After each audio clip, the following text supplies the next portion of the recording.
Nós iniciaremos o nosso curso de Direito do Trabalho pela análise das relações de emprego e de trabalho e pelas noções das figuras jurídicas de empregado e de empregador.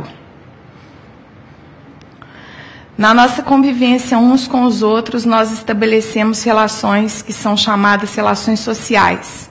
A partir do momento que essas relações passam a ser reguladas pelo direito, elas passam a ser chamadas de relações jurídicas.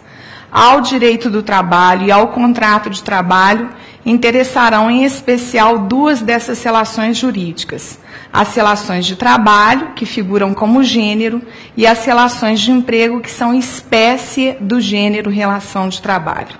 Nós podemos, inclusive, desde já concluirmos que as relações de emprego, todas elas são relações de trabalho, mas nem toda relação de trabalho será uma relação de emprego, uma vez que, repetindo, a relação de emprego é espécie do gênero maior relação de trabalho.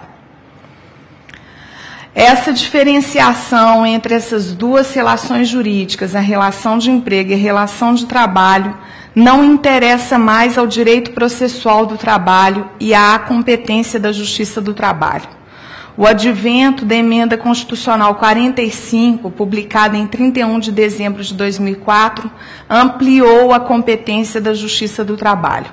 Como ela se encontra hoje materializada no artigo 114 da atual Carta Magna, nós podemos perceber que ocorreu uma inversão de paradigma.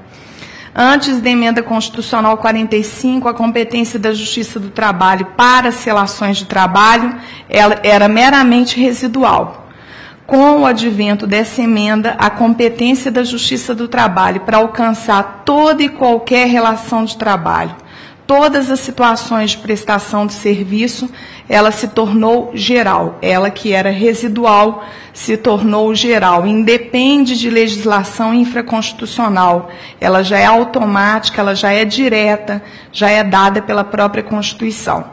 E essa ampliação de competência, ela também antecipa uma tendência do próprio direito de proteção do trabalho, o direito material do trabalho, que é, com o tempo, ir alcançando pelo manto de proteção cada vez um número maior de situações de mera prestação de serviço, sem carteira de trabalho assinada. Então, o que aconteceu no processo do trabalho não foi acompanhado de plano pelo direito material do trabalho. Ao direito material do trabalho, do qual nós nos encarregamos aqui, é extremamente relevante e indispensável delimitarmos a diferença entre relação de emprego e relação de trabalho, já que o direito material do trabalho só cuidará das relações de emprego.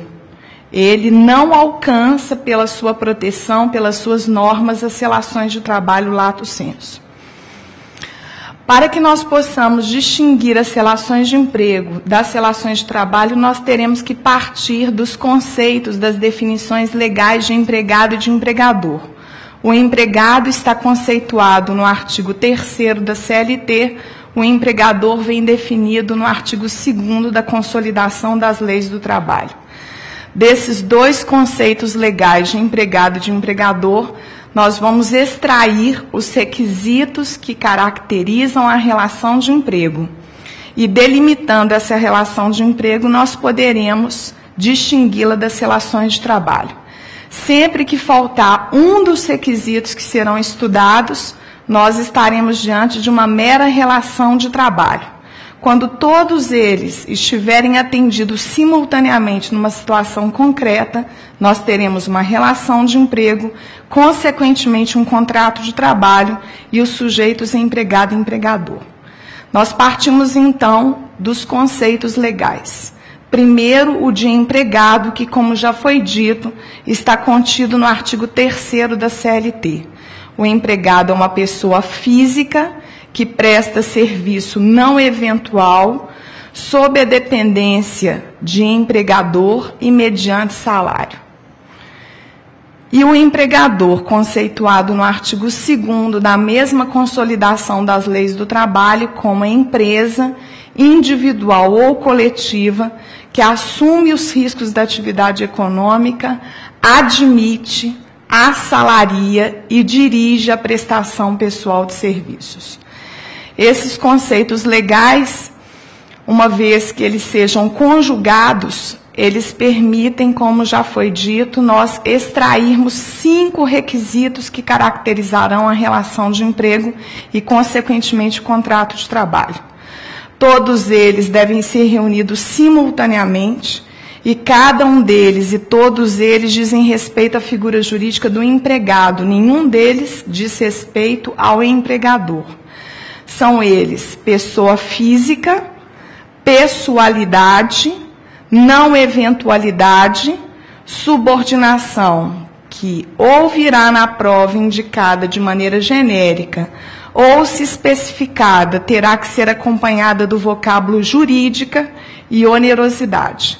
Nós percebemos que esses 5 requisitos se encontram, parte deles, na definição legal de empregado, e um destacadamente somente na definição legal de empregador, a pessoalidade, que nós encontramos na parte final do conceito de empregador, quando diz a CLT que o empregador dirige a prestação pessoal de serviços.